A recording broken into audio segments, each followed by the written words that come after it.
Grief is the price we pay for love.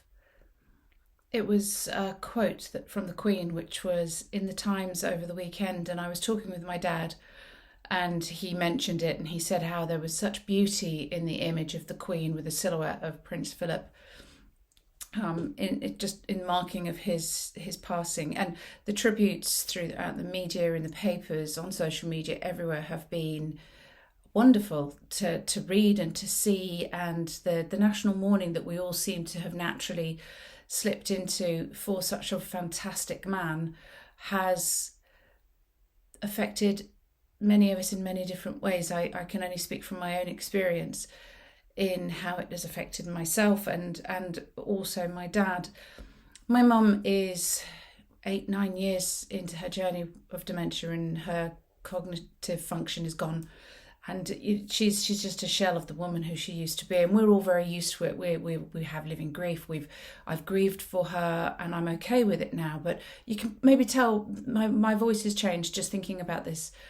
Over the weekend, when my dad quoted that sentence to me, "Grief is the price we pay for love," as he said it, his voice started to quiver, and he had to stop and take a few deep breaths. My dad is a very old-fashioned 82-year-old man, very stoic, doesn't show emotions, very old school, I guess. And as he said that, I felt the sadness that was in me, which I was aware that had sort of been stirred up. These emotions had been stirred up, and it was very moving watching the gun salute the day after the Duke of Edinburgh passed away. And I had it on the TV, and I was doing other things, and that was actually when I rang my dad on the 31st gun salute, because the gap, the pregnant pause in between each gunfire was just evocative of my own personal emotions of grief, which are just below the surface.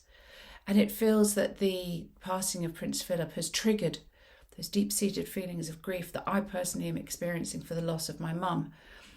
And equally, it seemed to be the case for my dad. And Dad and I had a brief discussion about it, but my father, in typical dad style, shoved it away and swiftly moved on to something different. And I think he made some completely inappropriate, silly joke to completely deflect from his emotions of grief. It is worth bearing in mind at this time, this period of mourning, that the Queen and her family are obviously going through. I mean, I can't imagine what it must be like for her to have lost her partner of 73 years. That is an extraordinary amount of time. And what they're all going through, I myself feel that they deserve great respect, but that is my own opinion, and I know we all have our own opinions, which is what makes us all so wonderful, because we're unique human beings. My point for this is really to emphasise grief and your awareness of if you are feeling these sad emotions at the moment, or if things have been triggered within you. It's the way that we are. We're human beings. We mirror. Our mirror receptors are in effect. They're activated by this, and the grief that we're all feeling, in a way, for Prince Philip. It's triggered off those mirror receptors within our mind, and it's also triggered these for myself, these feelings of grief for my mum. And I do feel a sadness this week deeper than I have done in recent times for my mum, although her condition is very stable. And I wanted to share that with you. I'm also going to put a link here, which is something for you guys to read, which may be of interest. And I just wanted to wish you all the best, and to take lots and lots of care of yourselves and each other. And if you are feeling a sadness, talk to somebody, whether it's a friend, a family member, or a professional. Reach out, because talking does help. It really does help.